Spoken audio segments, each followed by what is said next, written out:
and thank you so much for joining us today at the Creating Inclusive Classrooms and Professions Faculty Research Panel. I am Corinne Castro. I'm the Senior Director for Faculty Diversity and Inclusion within DICE and the Office of the Senior Vice President for Equity. And today's panel is part of our 8th annual Access Week programming organized through DICE. And just to tell you a little bit about our division, we serve as strategic campus partner that supports strategic and campus-wide efforts to advance diversity and inclusion. At DICE, we focus on building capacity and leading in the areas of educational equity, community engagement, diversity education and outreach, and faculty diversity and inclusion. Our collective efforts aim to build more inclusive academic climates and to support coordination with existing campus diversity efforts. Please visit our website, nbdiversity.rutgers.edu, to learn more and see how you can get involved. Today, we will hear from several Rutgers faculty about their research on inclusive classrooms and professions. Each presentation will be 10 minutes, followed by a brief moderated discussion, and we will end with Q&A. I will be keeping time for all our presenters using Zoom reactions to provide them time markers. And we ask you to please hold all your questions to the end and use the raise hand function during the Q&A portion, which I will then call on you and you can answer your question. Please know all video and chats are disabled for this event today.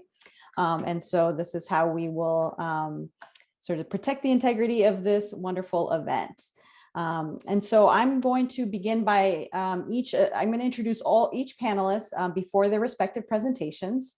And today we will begin with the presentation titled, "A Lot of People Don't Understand How Much Courage It Takes, Cognitive and Emotional Labor Due to Racialized and Gendered Events in Undergraduate Mathematics." And this presentation is by Dan Beatty, who is a professor in mathematics education and graduate school of education. In the Graduate School of Education, his work centers on engaging teachers and opportunities to learn within and from their practice in a way that sustains and generates change, as well as challenges meta-narratives that limit opportunities for African Americans and Latino students in mathematics. He is currently working on understanding mathematics education as a racialized and gendered space through researching relational interactions in classrooms. So whenever you're ready. All right, thank you, Corinne.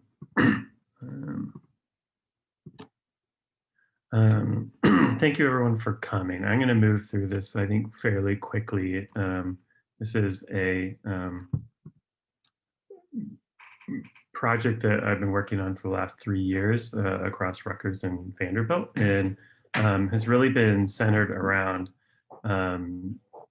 documenting ways in which students of color and white women are discouraged from participation in mathematics in classrooms, and particularly because the literature focuses a lot on identity, which is really important, but it doesn't necessarily get at the instructional events and the mechanisms that actually produce marginalization in math spaces. And so that's where what I'm going to talk about today really kind of resides, the ways in which different instructional events actually discourage students who are underrepresented in mathematics spaces, and then the ways in which those events actually impact students in how they respond to them.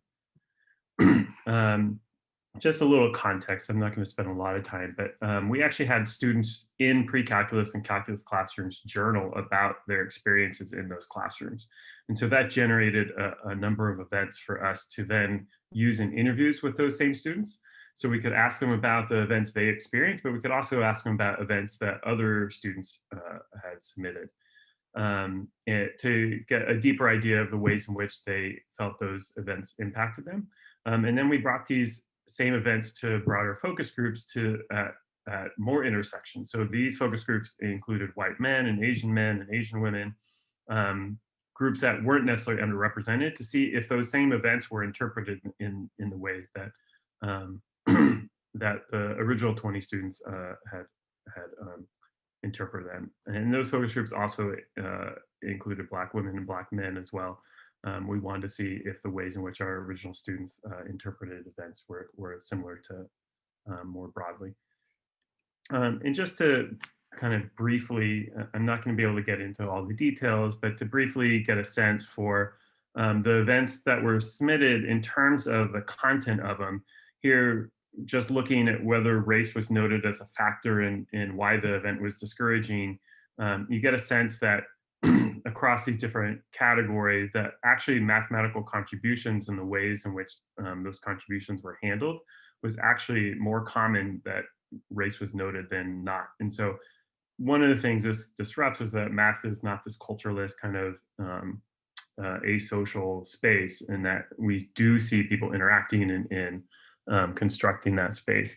Interestingly, when emotions are noted, that a lot of times those types of events were more about a professor maybe being harsh or whatnot, and those were not interpreted as race being essential.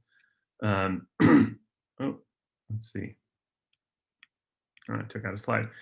So one thing to know about the events is that particularly when something was showed a pattern of behavior or showed differential between how a student was treated here and how a student was treated there, those were the two strongest predictors of whether an event was seen as racialized and gendered.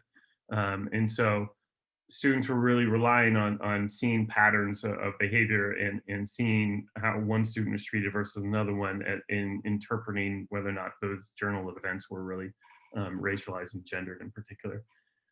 But as we did the interviews, we started to document the ways in which this was actually impacting students in the moment. And so while students are supposed to be learning math, they also experience a lot of emotional labor and cognitive labor as they were managing the impact of that event and having to maybe suppress emotions, deal with stereotypes, process like why that event actually happened to them. Was it about race? Was it about gender?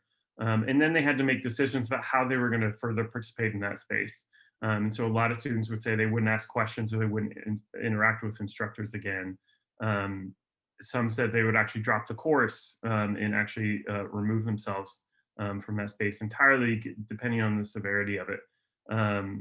And just to illustrate, here's one example of something we actually used in the interviews. We actually stripped the events of race and gender, and then we added them back in. So first, we wanted all students to actually be able to see themselves in it, and then we added some of the detail back in to see if that added detail would change their interpretation of the event. So this is a case of a student asking a question and a professor just saying no, no, no, not actually answering the question to a point where a student actually apologizes. And I wish I could show you more, but here's actually how one Black student, Black man, responded. And so he talks about ways in which instructors might be thinking about students and certain stereotypes about how students got into college, what this then requires of him in terms of proving his worth. And so proving people wrong is a pretty strong theme in the literature about how marginalized students have to interact in mathematics spaces. And then you also say you shouldn't be here. And so that has a sense of belonging, which is also really important. But then he starts to describe the space and how he's positioned by surrounding white faces. He might be the only Black student. So this raises issues of underrepresentation. That's an institutional issue. And whether or not the institution's bringing more Black students in. And then how that positions him as far as other people interpreting things as racialized or and so forth.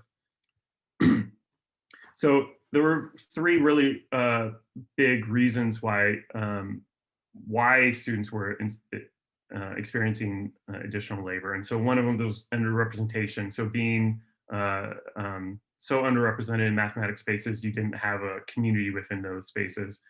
Stereotypes being raised by certain interactions that maybe doubted their ability, and also the culture of mathematics and sometimes being harsh and being cultureless, and what that meant in terms of encouraging competition, but then the competition raises stereotypes. And so these aren't necessarily separate pieces, but these are some of the big pieces that students raise about why additional labor was done. And then the last thing is we actually started to collect encouraging events. And so some of the encouraging events, not all, actually really paralleled the discouraging events. And so I think it gives us a way forward in thinking about this. So You see a Latinx man, Andres, actually submitted an event around a testing moment when professors saying, if you can't solve this fast enough, you probably need to drop, or maybe you shouldn't take any more calculus. And so he's saying he actually did take a little bit longer with some of those. And a lot of students said, yeah, but you're learning math. You're supposed to be taking longer as you develop your skill. But you see almost the same moment by another professor, and this was submitted by Regina, a Black woman, who takes that moment to actually say that she's going to support them. She encouraged them to stay and work hard. And you see a really reframing of the same instructional moment. And so I think one of the important things to take out of this is that within mathematics spaces and within institutions, different messages can be sent. A lot of times in math, because we think of competition or we think of individualism as so ingrained in it, that all of our interactions then promote those same values within math spaces. And so going back to the prior slide, if I can, thinking about ways in which institutions can challenge the underrepresentation, creating cohorts of students, ways in which instructors can acknowledge and challenge stereotypes and note counter moments to those stereotypes, and really challenging some of what we accept as a culture of math around and how we socialize people into a space, and whether to what degree some of these courses actually need to be weeding courses, whether they actually need the competition or everyone can succeed. And so this notion of competition actually means that we don't actually think everyone can succeed. And so I think fundamentally these are the issues that we need to address in institutions in order to move forward. And just lastly, there are a lot of people involved in this work. And so I just want to recognize a bunch of different collaborators. There are faculty here, there are grad students, there are undergrads. A number of undergrads through the RESTE program have participated in this. If you don't know about the RESTE program, it provides research experiences for undergraduates to engage in work. And so a number of them have participated in this over the last 3 years. And because I'm not going to be able to stay through the Q&A, I just wanted to pass along my email in case you had any questions or wanted to reach out. Happy to respond. And that's it. Thank you.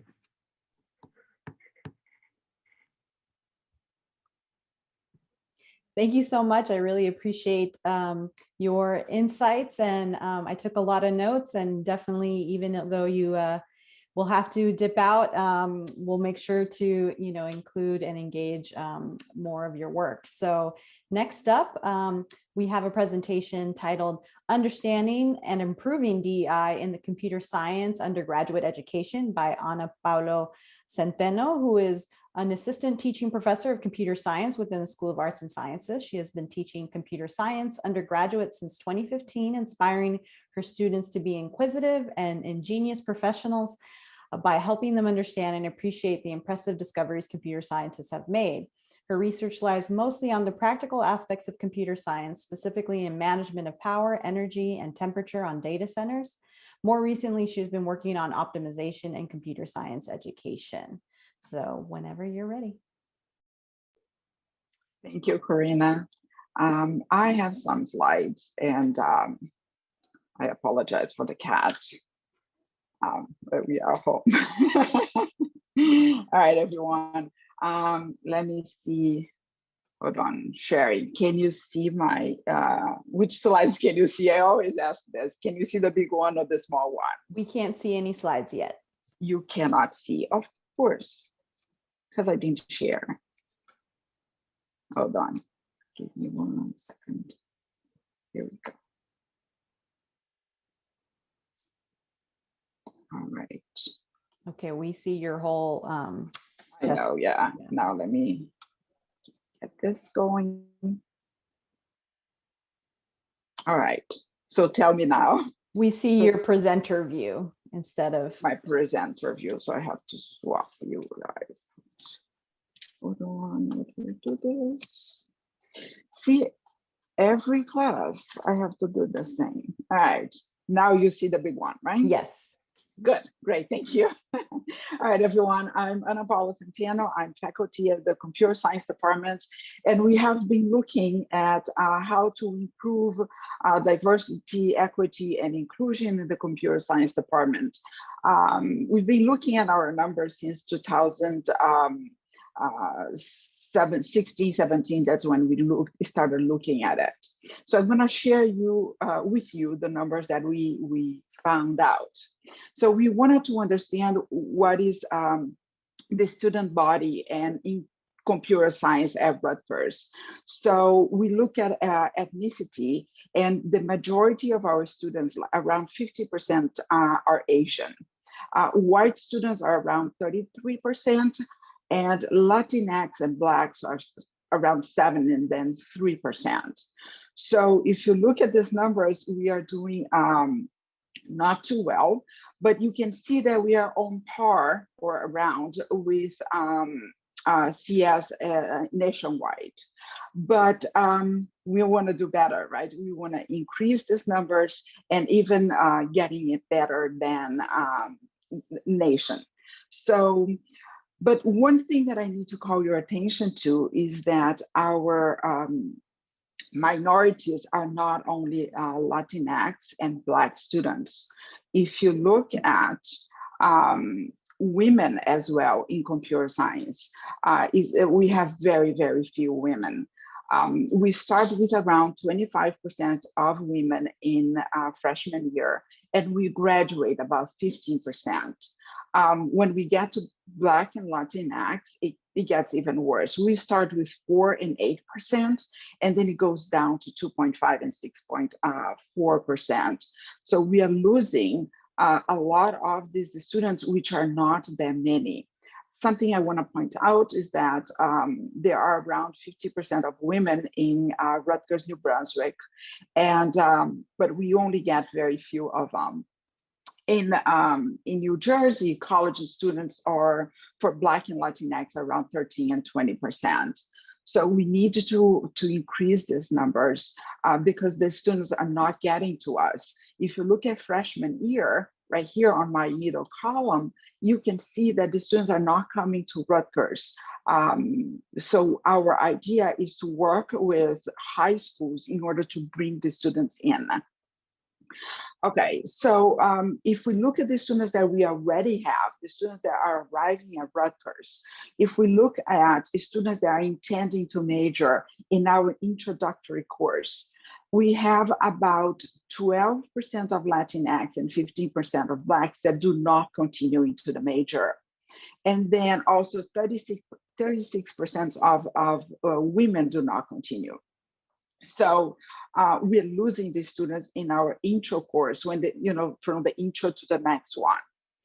But there is an opportunity here to attract female students because there are around 72% of women that are taking the intro course without intending to major, just because they are trying computer science. And if we do a good job there or better job, we have this opportunity to keep them in.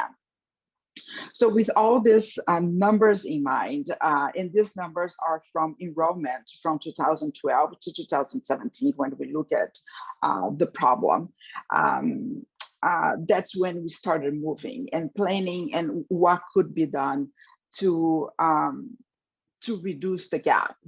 So we start this research idea and also the implementation, because there are several best practices that was already researched by other universities, and we implemented this, or we are implementing that on computer science. But there's also a research aspect of this that I'm going to talk a little bit later. So when we decided to implement the best practices, we got some funding from the Chancellor's office that enabled us to reform our intro course. And this funding was actually augmented by Northeastern University later on, which is increasing our budget to reform not only the intro course, but the subsequent courses in our major. The idea of reforming the intro courses is to have a more consistent look and feel throughout the whole computer science courses. We developed clear learning objectives weekly, and we also recorded short videos so students can watch those videos over and over again. And we hope that it would help equity on our courses. We also changed the assignments to have a more assignments that were better connected with life issues. For example, a weather generator, something that, in that first intro course that would help them have a love for computer science. I like to put that way. We also started mentors and tutoring programs to nurture the sense of belonging in computer science. And we had to do some tweaks in there because that was our first try, but this is something that's going on now. We also tried to, and here's is something that has to do with middle school and high schools, because we're engaging with them to prepare students for college. And we haven't done that yet, but we are trying to provide professional development to high school teachers to increase the capacity, because remember, we are not getting students at Rutgers in that first intro course. So we need to increase the number of Black, Latinx, and also women arriving at Rutgers. And so these are the 3 bullets that was already best practices and that we are implementing here at Rutgers. The last bullet is what we call the living and learning community for computer science. This is the research is our research, and our hypothesis was that we can build this community and that will improve to retain our retention of women. So this is just for women, and they are in the 5th cohort right now, so 4 years, and we provide a immersive educational experience to create supportive cohort for first-year students. So this goes on for first year, and we are hoping that with all the supports, they are living together, they have faculty with them, they also have graduate students helping them, and that will build the sense of belonging in CS. And then after that first year, they can go on with already this cohort built, right, with this sense of belonging. So that's the Douglas, SAS, and DIMAX CS Living and Learning Community. I think our retention is around 80% for that. All right, so how are we tracking our efforts? So we have access to enrollment data, so we are collecting that data, but we also need to contextualize this data. So we are conducting surveys. Our research team is conducting these interviews and surveys of students and instructors. So we want to understand how women are experiencing the major, how they feel, or do they have the sense of belonging in the field? What are the co-curriculum activities that are helping them and they help them feel they belong in computer science? And what is also missing from their experience? We are trying to get some graduates in order to understand the whole process, like throughout the major, what has happened to them. So this is our effort on tracking what is happening and what kind of impact we are having. So our initial findings is that the sense of belonging is highly tied up with the organizations and the LLC program, the Living and Learning Community. So as if they get to an organization the first year, they together, they work through their hurdles in computer science, let's say that. But that sense of belonging, I belong here, which lacks in many of our underrepresented minorities here at Rutgers. Now, representation matters. There are not many women in computer science. I can even tell you there is even less Blacks and Latinx. So we need more underrepresented faculty, TAs, and tutors. So when we are hiring these tutors and mentors, we are looking for the underrepresented. So we can put their faces out there and make these people feel they belong in the field, because everyone belongs in computer science.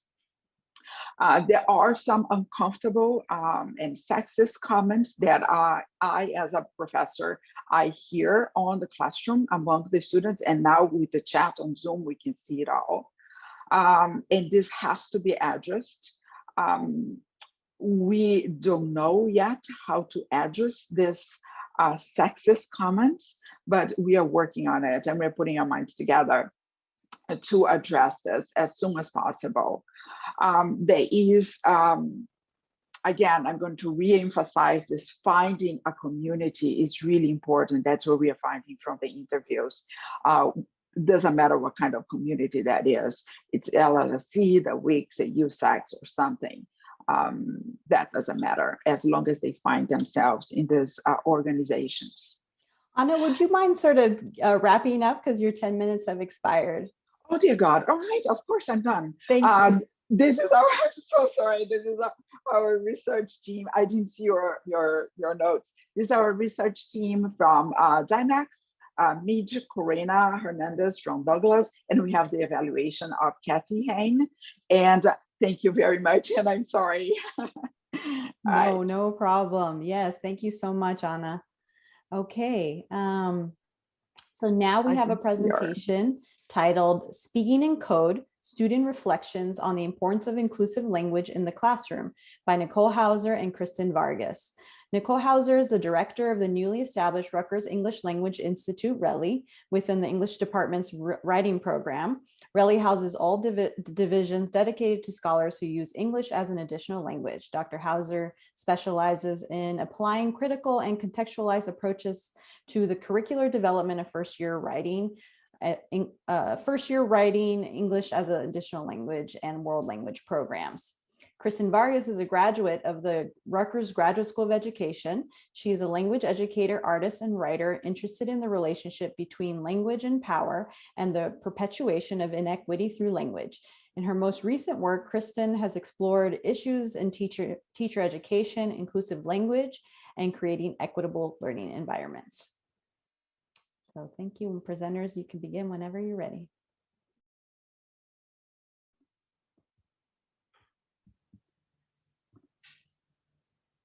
Okay, thank you, Corinne. Good morning, everyone. I'm Dr. Nicole Hauser, an associate teaching professor in the English department. Hi, everyone. I'm Kristen. I am a recent graduate and former RELI intern. Yes, and RELI was created as a global community of scholars and educators within the writing program in the English department. And Kristen joined RELI as our first graduate intern.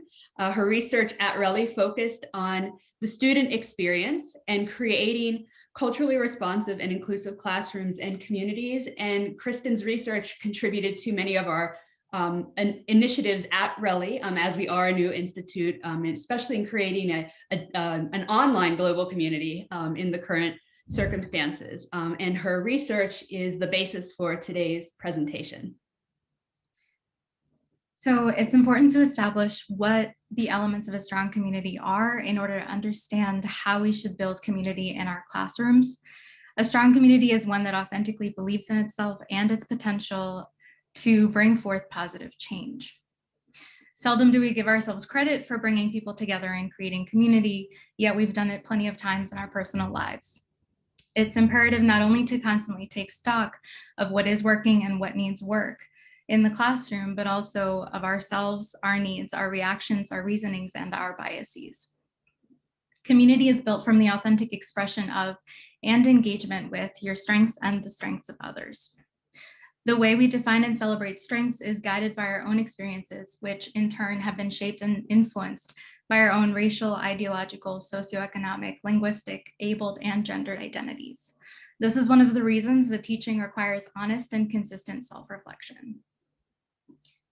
This brings us to our topic today, which is coded language. It is a form of microaggression that employs seemingly neutral terms to disguise both implicit and explicit racial bias. When educators use coded language to describe students or their communities, students immediately notice and often understand the history and context behind that language. Coded language removes the historical and social context for the comfort of its users, but students who hear it are usually aware of its hidden or connotative meanings. Coded language is often used to keep people comfortable. However, we need to interrogate whose comfort is prioritized, who benefits from coded language, and who is harmed through its use. If we use unmotivated or disengaged to describe our students, who are we comparing them to? What standards are we upholding in our classrooms, and why do we feel as though our students are failing them? In this case, unmotivated and disengaged reveal assumptions about access to technology, housing, food security, and the academy. Other coded words like at-risk, minorities, underrepresented, urban, and historically underserved are products of the increasing discomfort with labeling non-white people. These words have become commonplace in the academy and education at large. Avoiding specificity in language by relying on coded language reveals racial discomfort and excludes the historical and social context that enable its usage. And one of the issues with the coded usage of these terms, so there are denotative meanings for these terms, urban, for example, is that throughout this usage, though, and the repetition and the structures within the academy, it places the responsibility on the populations and the students rather than on the academy itself for becoming culturally responsive and for confronting historically discriminatory practices and policies.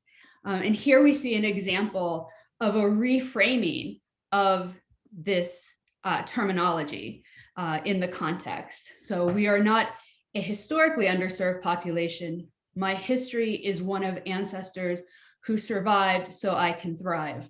My history didn't start with Western civilization. I am colonially underserved. I'm institutionally underserved, and I'm historically resilient. We need to think about how power and language are inseparable. Microaggressions are subtle mechanisms in language that are used to reassert and reestablish hierarchies of power. Educators hold the power in their classrooms until they actively work to disrupt that dynamic. These are some examples that I've collected in my research, and we're going to talk about how to disrupt them later on.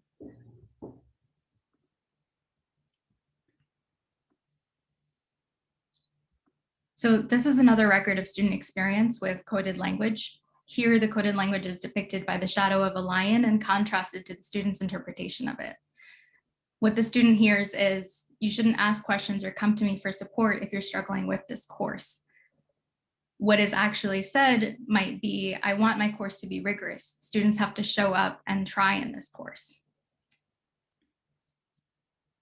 The insistence on upholding standards of academic rigor actively excludes students who are not recognized in the academy and creates a hostile learning environment where failure is expected from them without any institutional or educational effort to disrupt that expectation. So we need to acknowledge that there are certain systems and circumstances that have shaped our beliefs, and that these will differ from those shaping our students' beliefs and their practices. In order to celebrate our students' strengths, we must be critical of the systems that place value on some resources and strengths above others. One way of disrupting the hierarchies of power in the classroom is through a restorative justice approach. Shifting language and practice to create community with students encourages the disruption of inequity and oppression. So here we've broken down some of the examples of coded language to model the disruption we've been talking about. We have the explicit statement, what implicit bias it reveals, and how we might reframe that bias to disrupt it. The act of labeling students as lazy or even unmotivated or disengaged is rooted in the assumption that students don't care enough about the material, about succeeding, about their education or their future. Although the sentence is only 3 words long, it represents a deficit-based lens and can be disrupted by questioning why you feel that the task of learning or achieving in an academic space falls only on the student. Educators might also consider what strengths or demonstrations of achievement they have overlooked or not recognized, and work on expanding what qualifies as engagement or success in their classroom. Doing so does not make your class easier or less rigorous. It simply creates more equitable opportunities for students to succeed and structures of support within the classroom community. A professor once claimed in a class that I attended that they believed there were no hierarchies of power in collegiate settings. This was completely opposite of the social justice education that I received in all other coursework. Throughout the semester, the professor publicly searched for gaps in our knowledge and vocally celebrated when they found them. This demonstrated to me and my peers that this professor believed we were entering the classroom with nothing and that it was their job to give us knowledge. This assumption is again deficit-based and an example of blank slate theory in which students enter classrooms as blank slates that must be filled with knowledge by their teachers. It invalidates and erases the lived experiences and knowledge that students already hold when they enter the classroom. Here we have more of the examples that we listed previously. Questioning where a student is from demonstrates that speakers hold an implicit bias that automatically others students who they don't perceive to be white enough or American enough or Western enough to be in a space. Variations of this question also indicate a belief that students from non-Western countries are all the same or a monolith. To disrupt these biases, you need to interrogate why you felt the need to ask students where they were from, why you felt disbelief about their answer the first time, why it's difficult to remember where a student is from. Does that difficulty maintain itself for students from Western or European countries? Okay, and our final example here I'll introduce is both within Kristen's research for student experiences, but I've also heard this often in my own experience as faculty discussing culturally responsive, inclusive pedagogy. And it's the statement of this class is apolitical. And it seems like an innocent enough statement. And I've heard it spoken as if it were a positive, comforting statement within the classroom. But again, this is the implicit understanding here is choosing not to engage in contextualized discussions about social inequalities because there are no consequences for the faculty member at that in their positionality at the time, and it neglects the inherent politics of the classroom and is a disservice to students. It does not create an inclusive classroom culture because it excludes students who must and do navigate social structures that oppress them daily and within the classroom daily. So it does quite the opposite. Okay. All right. That is all. Thank you. That is all. Thank you. And we're happy to answer any questions at the end of the presentation. Thank you so much, Nicole and Kristen. So our next presentation is titled Inclusive Innovation, Broadening the Participation of Women and Underrepresented Minoritized People in STEM Entrepreneurship. And this presentation, sorry, my notes are now getting lost here. This next presentation is by Jeffrey Robinson, who is an associate professor of management and entrepreneurship at Rutgers Business School. He is the academic director of the Center for Urban Entrepreneurship and Economic Development and a research fellow of the Rutgers Advanced Institute for the Study of Entrepreneurship and Development and the Rutgers Institute for Corporate Social Innovation. Through his research, business leadership, and community activities, he makes direct impacts on corporate workplaces, entrepreneurs, and economic development policy in the state of New Jersey and beyond. So whenever you're ready. Okay. All right, I hope everybody can see that. Thank you for the introduction. Let me jump right into it. Maybe people have seen some version of this picture. And the reason this picture is being shown right now is because if you look closely, you'll see a circle of very similar looking people. With the exception of one person there, I think they're all white males. And they are affectionately called the PayPal Mafia. The reason they're called the PayPal Mafia is that's where they met. They met at PayPal, either as one of the founding or some of the founding folks who made that company a reality. After selling that company, growing that company, and then selling it, this same group of people went on to create some companies that we know of today. It's the YouTubes, the LinkedIn's, the Teslas, Yelp. You'll see some other ones there. And to make a long story short, when I talk about this in my class, I talk about how it was much easier for this group of men to create their second ventures than it was to maybe even create their first, because they had some track record. They had a network, and they had millions of dollars each.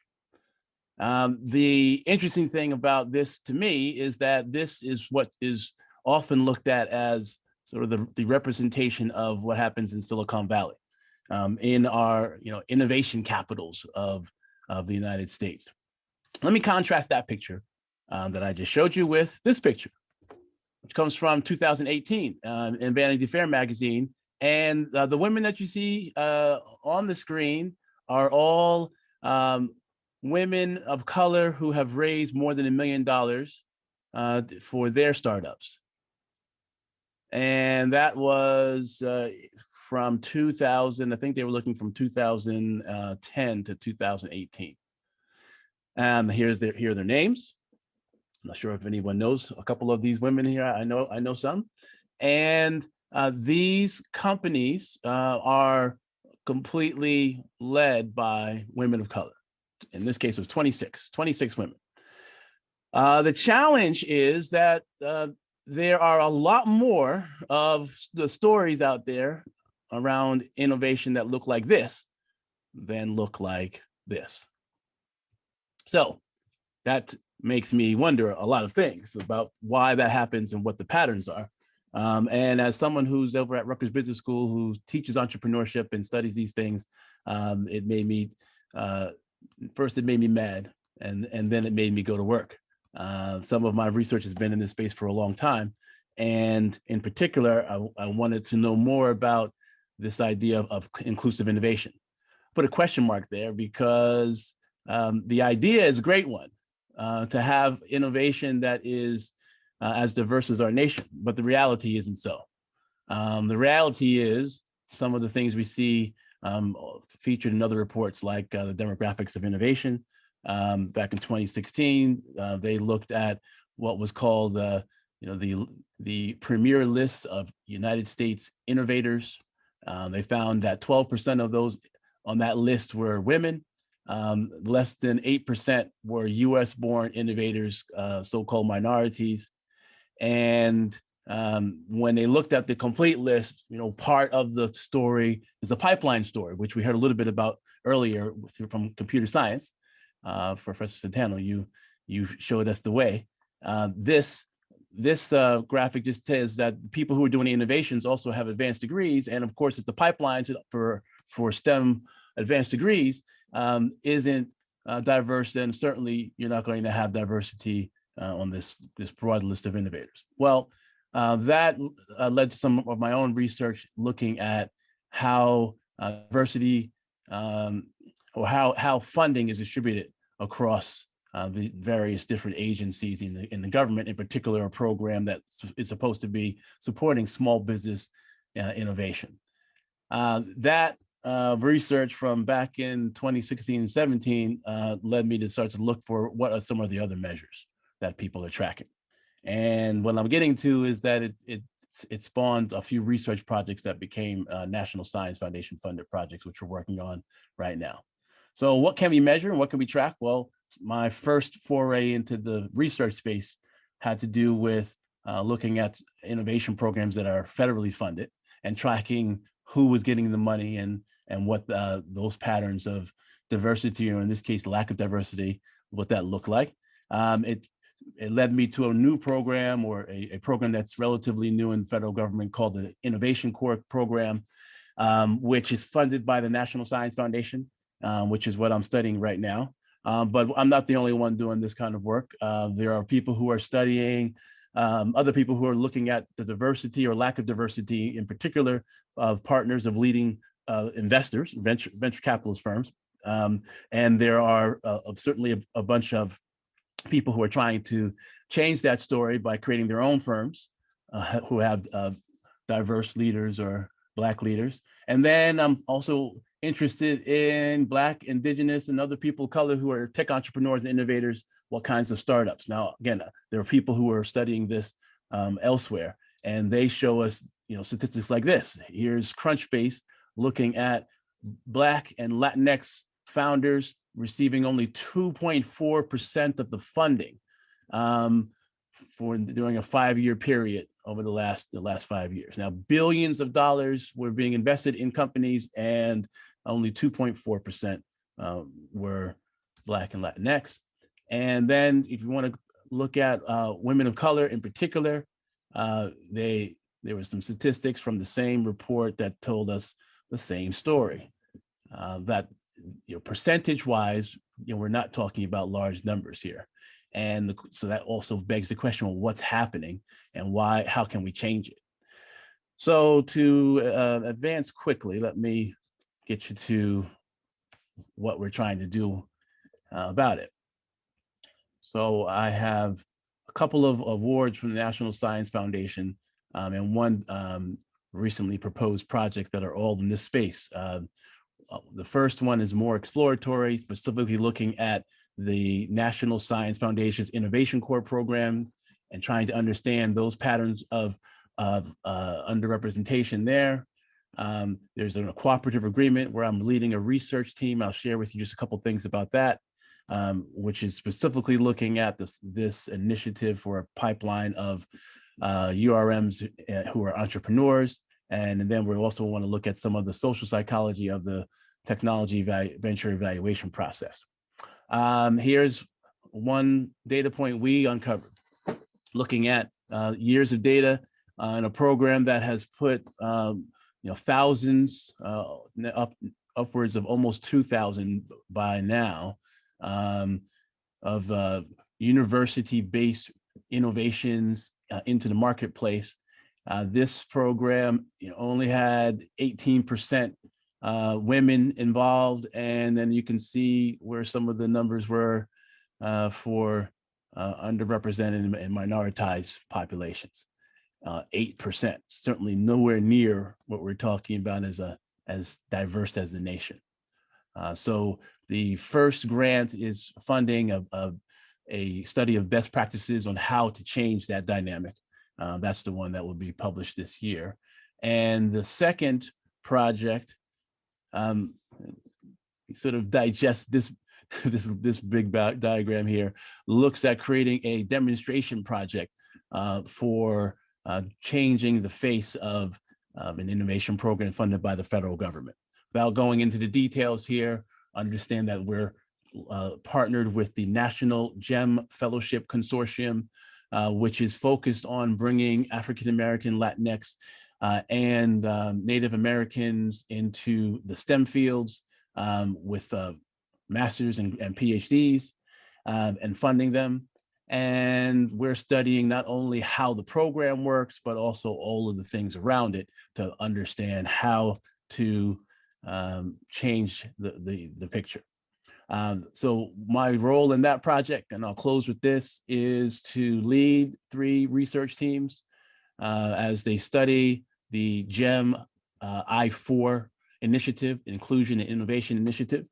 Those 3 teams are spread out across the country, and they're studying subjects which would be of interest to everybody on this panel, and perhaps others, related to the pipeline, related to biases, related to the designs of curricula for entrepreneurship in STEM.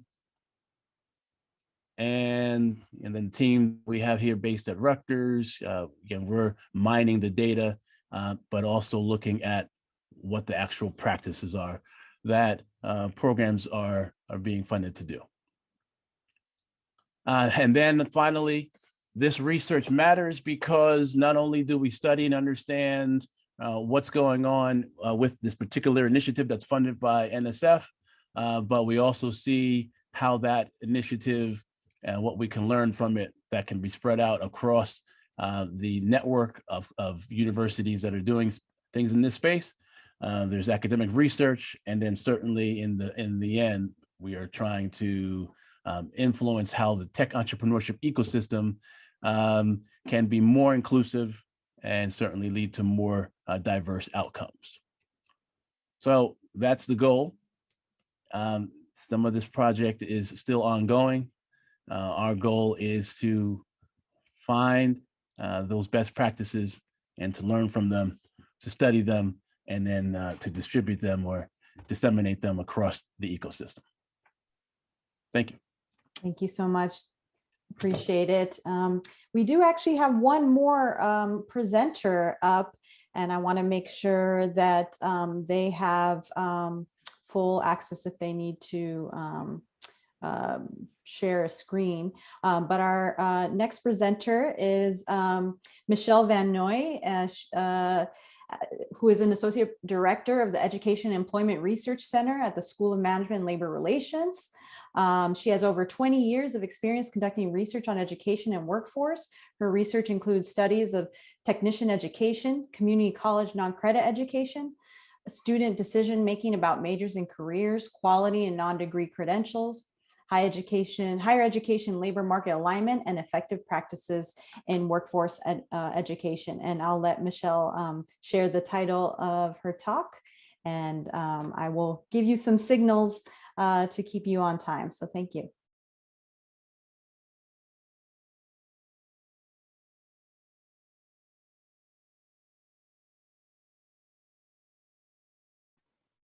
Okay, can everyone see my slides?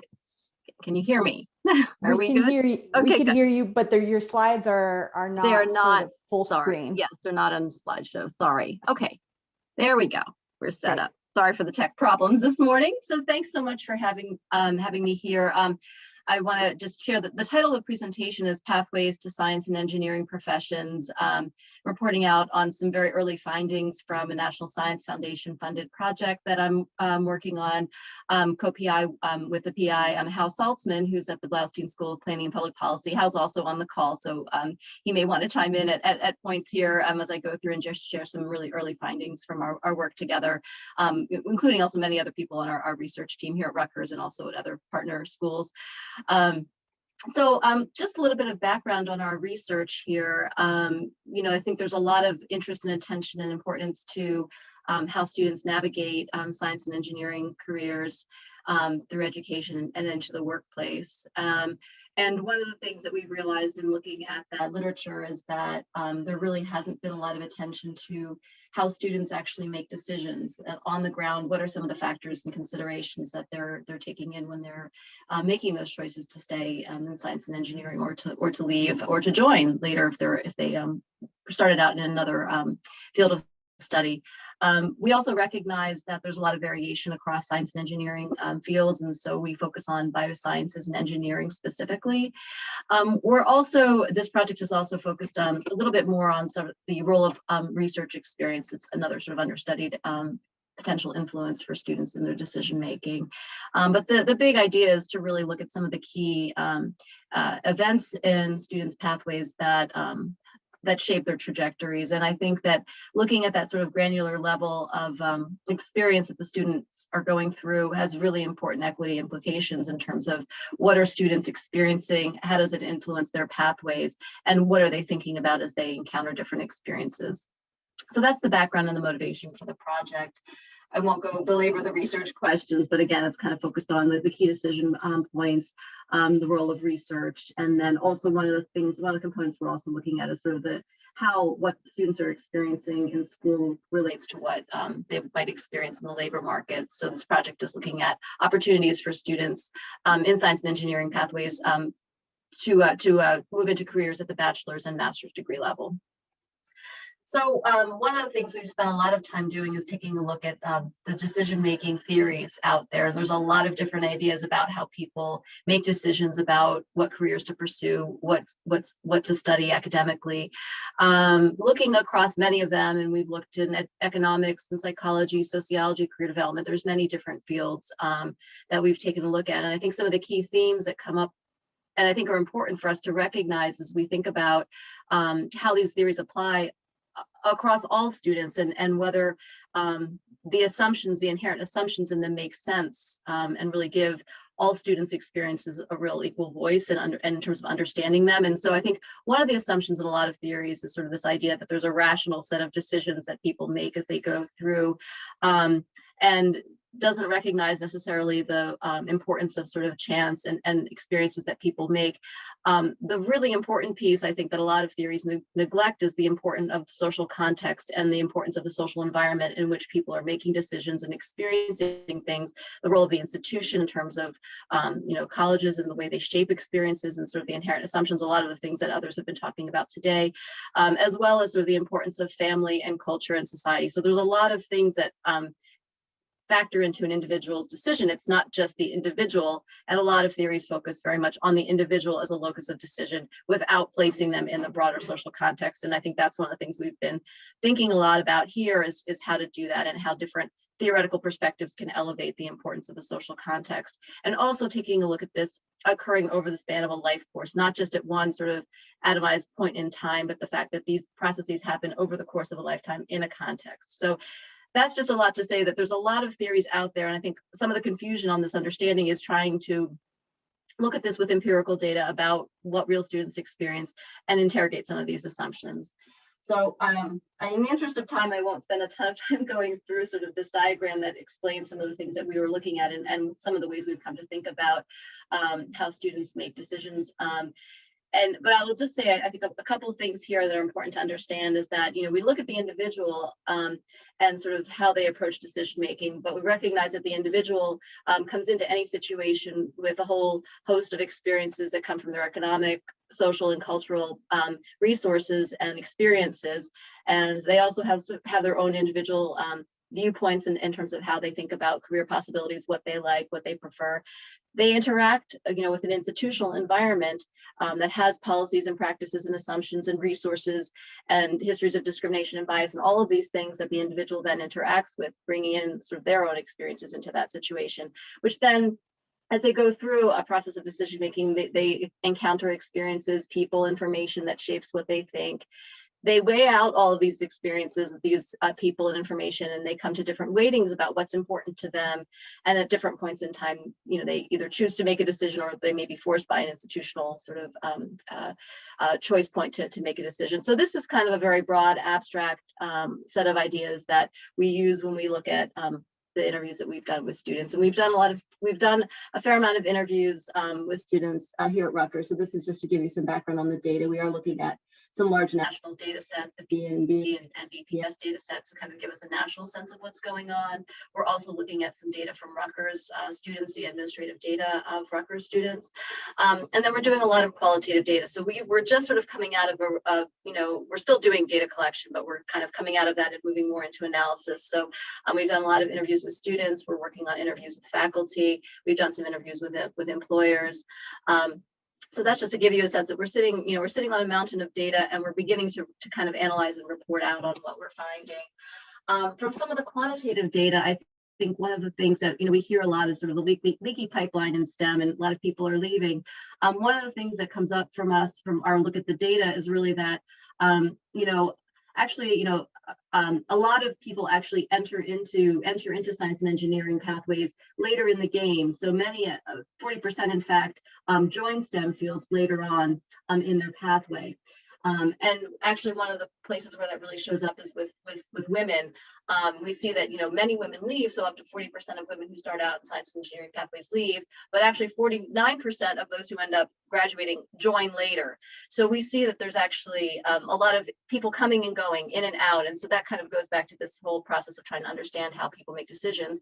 And I think, of course, one of this finding certainly gets us to ask, what's going on in the experience of women that cause many to leave, but also many to join later. So there's this greater kind of flowing in and out in the experiences of women that we see here. And again, a lot of these are still preliminary. We have more data that we're going to be analyzing and more factors that we're going to be looking into.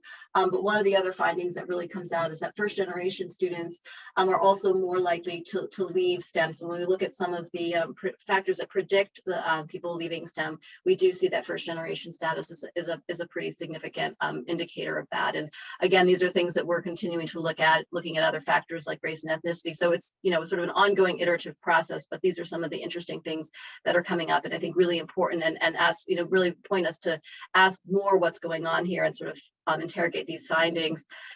So that's where the qualitative data comes in. And again, these are very early findings here, but we do see, I just wanted to share with you a couple of sort of case studies that, you know, again, they're not going to tell the whole story. I think where we eventually want to go with this analysis is to sort of illustrate some different typologies of students' experiences with decision making. But from our early look at some of the case studies, you know, there are two students, I think, both in engineering that really illustrate some of the divergences in sort of decision making, and I think illustrate some of the factors, both cultural and social that really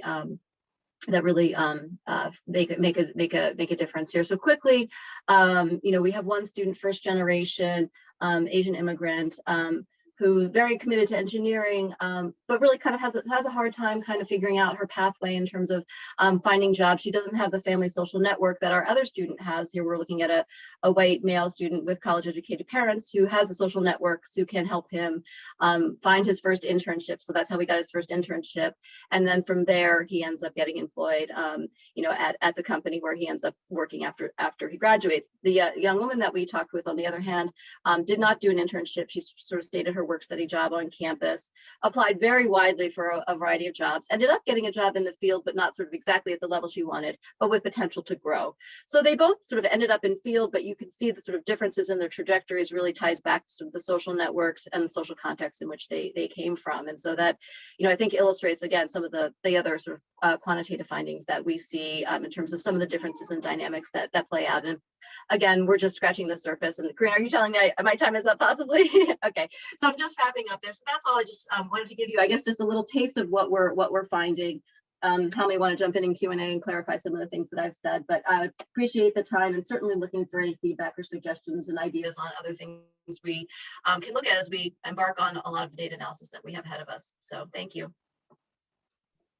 Thank you so much, Michelle, and thank you to all our presenters for really giving us some excellent research and insights from your respective fields, again, informing our conversation around inclusive classrooms and inclusive professions. And so I just want to share some themes that I saw that really cross-cut across the presentations, and to maybe pose a couple of questions just for a brief discussion before we open it up to the audience to ask questions. And so what I really saw, and I'm using the language that Kristen and Nicole shared with us, the language of disruption, right? And so I think a lot of the themes that I saw were about disruption of institutional barriers to access, right? Whether that's you know, access in terms of funding for startup money, access to fields, you know, access to, you know, feeling a sense of belonging in the classroom and being seen in academic spaces. And I think all the presenters are really helping us begin to imagine what more inclusive academy, what a more inclusive professions looks like, and share really great best practices that are currently working within our respective areas. And so I think that the question that I'm interested to hearing maybe some responses, and maybe not from everybody, but just, you know, whoever would like to, the presenters to share sort of, how do we scale up the interventions that work sort of in our respective areas? How do we scale up those interventions on an institutional level? How do we begin to transform Rutgers, right? Bringing us back to the context of where we're at. How do we begin to transfer Rutgers as an institution? And what would a more inclusive Rutgers look like, right? If we're thinking about scaling up some of our best practices. So I would love to hear some of your thoughts on that. And you could just go ahead and unmute yourself and in terms of the presenters and chime in if you have some thoughts about that. Corinne, sorry to hop in. Sure. Lynn, could you give Hal Salzman the co-host capability so that he can join us as well? Thank you.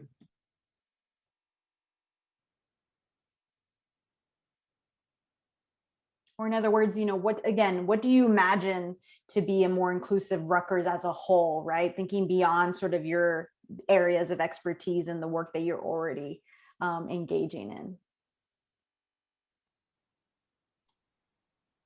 I guess I can start. So it was good for me to hear what other folks are doing. I think that's one of the things that is a challenge at a big university is you don't know what other people are doing, not only research-wise, but programs and projects and initiatives. I'm talking about probably if I think about a process diagram, I'm thinking about something later in the process where somebody has already gotten received a STEM graduate degree, and there are different pathways and careers that they could take. And I'm interested in looking at one part of that, which is when and if they choose entrepreneurship, what happens to them. But for me, I think about Rutgers being more inclusive. Now I need to work backwards on that process and think back to the other parts of the pipeline. So for me to hear some of the work that's happening in computer science, or some of the work that's happening with science and engineering, thinking about science and engineering careers and education. I remember being an engineering student at Rutgers, so I can really relate to what was being said there. I think part of this is making connections, but the other part comes down to some investment. Let the business school guy talk about investment. There's money involved, and Rutgers and every other institution needs to think about where it's going to put money into that system to make a difference. So to me, those are two important aspects. Thank you, Jeffrey. Absolutely. Anyone else would like to join the conversation? I guess I could just Oh, sure. Oh, sorry. I mean, one observation I think is just across many of the topics we've been thinking about, it's really thinking hard about what's institutionalized at Rutgers and how opportunities and expectations can be conveyed more clearly so that you don't have to rely on people's implicit understandings and other kind of family and cultural sort of knowledge to help navigate things. So I go back specifically to my research, but I think this applies to every, in many cases where, you're thinking about your transition to getting a career. How about we think a little bit more about making some of those resources more available through the institution rather than having people rely on their own personal social networks. And there's many ways we could get into lots of details about how we could do that, but it's taking on some of that more as an institution and making those opportunities more explicit and I think more actively engaging students. So not just saying, here, this is over career services is there, go get it, but making it more an integrated part of everyone's experience so that, it doesn't rely on everyone seeking it out. It's a big place and it's easy to get lost. Absolutely. Thank you, Michelle. Anna? Yeah, I'm going to go with, it's just because I'm so involved in the intro courses in computer science. And I feel that we really lose our underrepresented minorities right there, even though they're not arriving at Rutgers, but we are losing them there. And what Dan has said about calculus just before mine. So I keep thinking of the intro courses. And if there are best practices for intro courses across, let's say STEM, but we could say across Rutgers, why can Rutgers then help, right? Or to reorganize these intro courses in such a way that would be more equitable for all the students. That's what I'm thinking. And that also increases the sense of belonging. And once they have that sense of belonging, they stay with us.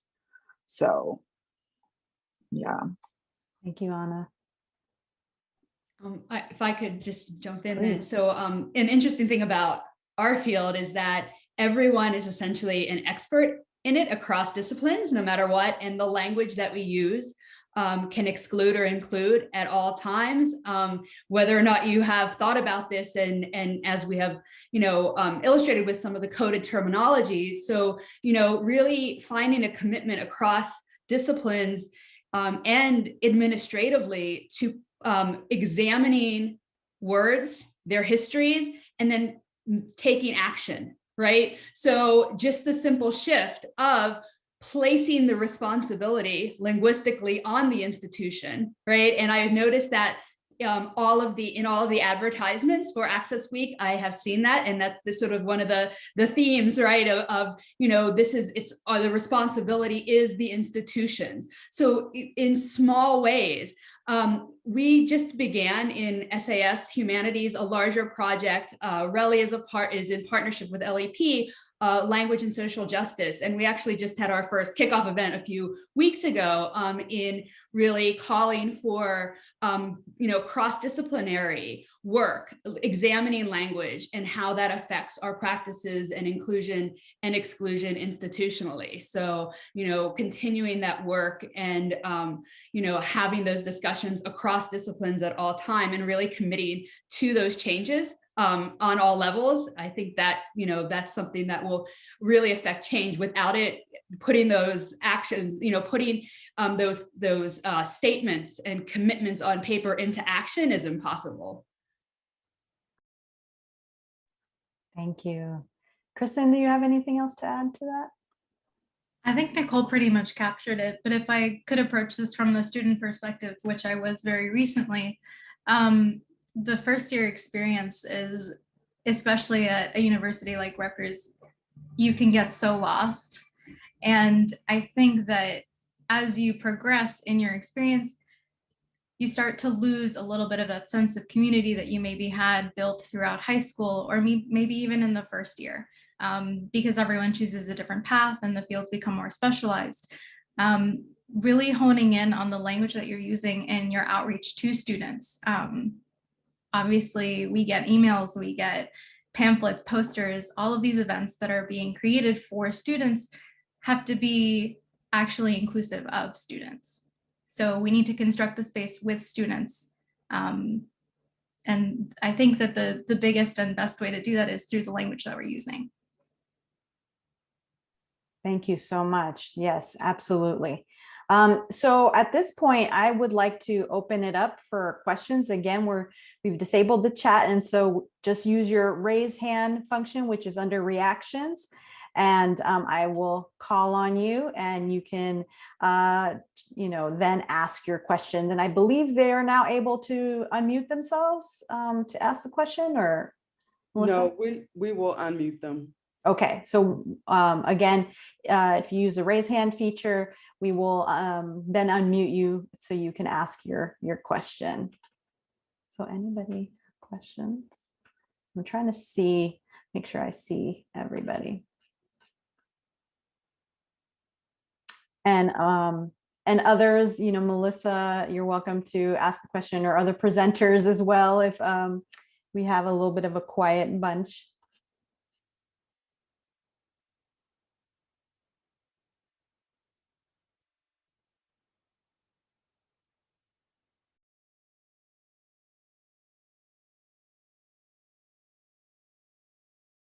Okay, we have one question here from David Goldman, if he can be unmuted. Hi, thanks for taking my question. So this is for several of the presentations had pointed out the in-classroom element to impacts on inclusion, and I wonder if I can ask some of the presenters to think about to talk a little bit about what's needed to change faculty and instructor. And I think it's important to be clear about that. We have faculty and we have instructors, including part-time lecturers who are contingent and overworked in a variety of ways. I'd like to ask the presenters to think a little bit about what's needed to change the attitudes and the actions and the attention that instructors give to these issues in the classroom. And I want to register that I doubt that this is a simple matter of just pointing out the evidence on effective practices, in part because I've tried doing that, and it sometimes has greater impacts and sometimes really does not have very significant impacts. So I'd like to just ask the presenters to talk a little bit about that, keeping in mind the wide diversity of instructors. I mean, we can all imagine the entrenched tenured faculty member who's been doing the same thing for 50 years and says, I'm not going to change. But I think especially with some of the early on courses that we're talking about, there can be a lot of contingent faculty who are involved in that. And yeah, so I'd like to hear what people think about that.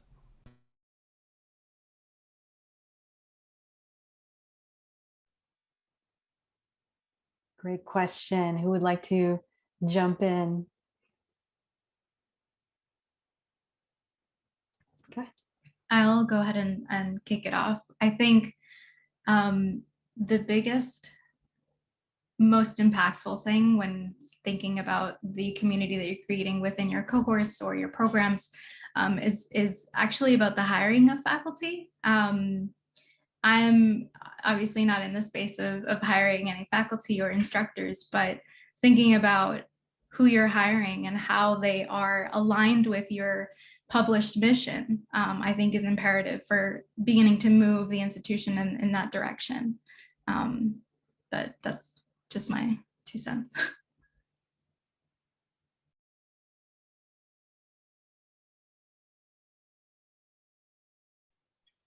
I have that same question. So it's we've been thinking about this in computer science.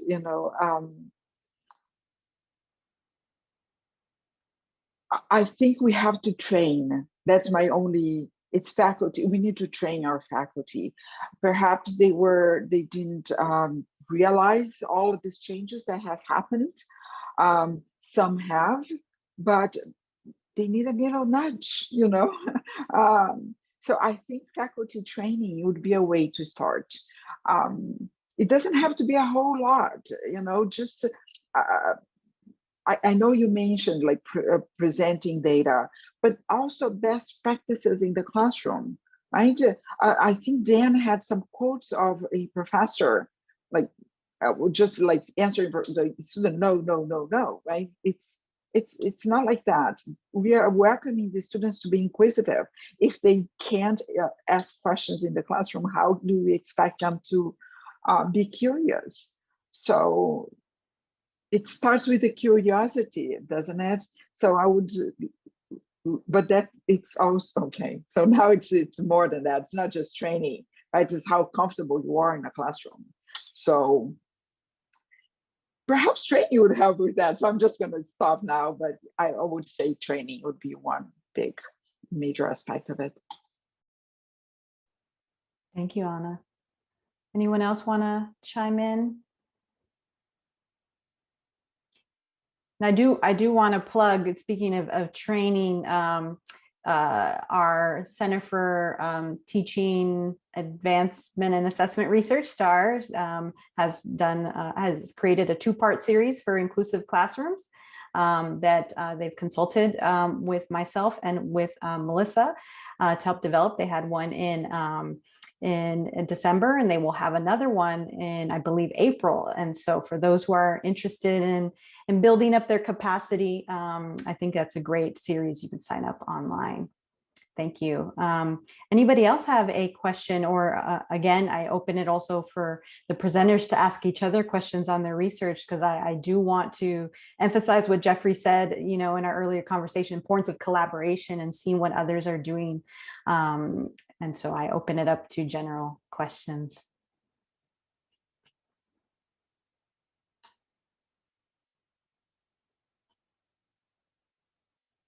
And I'll let Melissa cue me when she wants me to wrap up in general, but I do want to leave the floor open for more questions and conversation. I always wonder about these best practices. What would work for a university of the size of Rutgers? So I would love us to get together in a way that we could help the students stay at Rutgers and succeed in our courses, and succeeding not passing the courses, but loving the field they're choosing. So I think that's very important. So I think we need to put our minds together for best practices. Perhaps we can start with STEM, since many people here, right? It's a STEM field, and then does it work for everyone? Perhaps not, right? Probably not. But I would love for us to work towards that. Yeah, I agree on. I think that you know, it was very interesting for me just for our work to hear about all the other areas where people are working, because I mean, one of the things our project is hoping to do is to take a very holistic view of the student experience, and so all of these things that people are experiencing kind of factor into that and play into that. So I'd love to kind of keep connected and see how that can inform what we do as we make sense of all the data that we're collecting. So this is really great and really good insights for us, I think.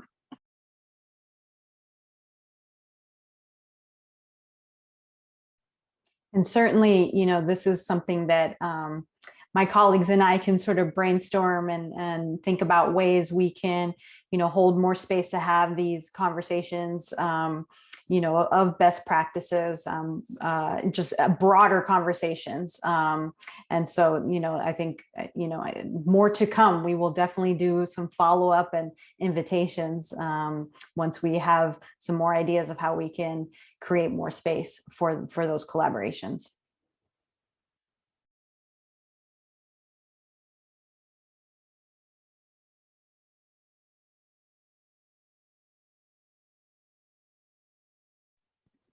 I have a question.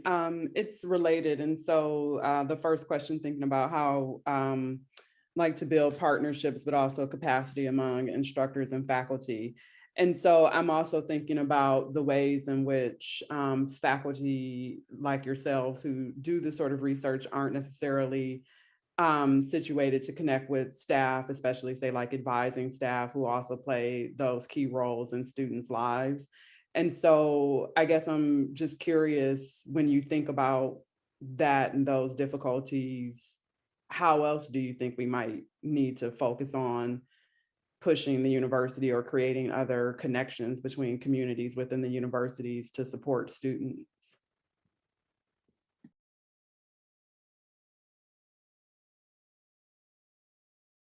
Yeah, actually, that's a great point, Melissa. You know, there's lots of pieces and wheels in motion around Rutgers. So we get a perspective of students in the classroom, but we don't usually interact with the advisors and people who are helping students make decisions about what to add and what to drop. So it's a good point. Over in the entrepreneurship side of things, we have a little bit more contact and between the advisor, because he works out of our center where he has the dotted line to our center. So we have a person who's in charge of the entrepreneurship minor. We get students from all over the university, not just business school students, to be interested in the courses.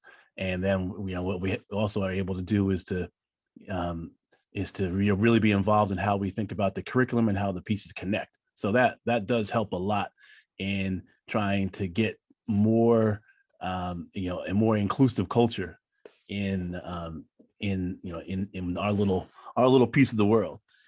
It's helped, but I still think there are barriers once they leave. So now we're looking at how do we connect what we're doing inside the university with what happens when they want to do the entrepreneurship they've studied and have been working on while in school. And so that's where we're putting our efforts now, which is sort of the next step. But it didn't happen until we were really engaged with what was happening in the classroom. So that's useful.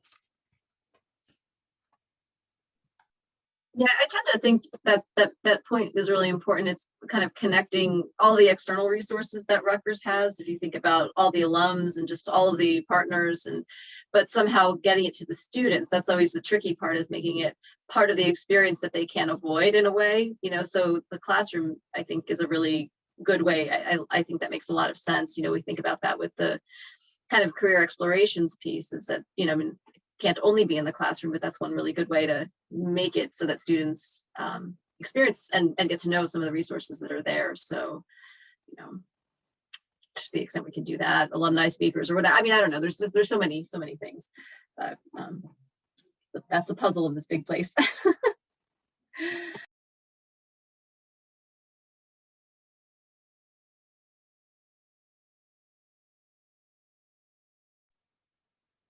So Melissa, should I wrap us up? Or should, okay, all right.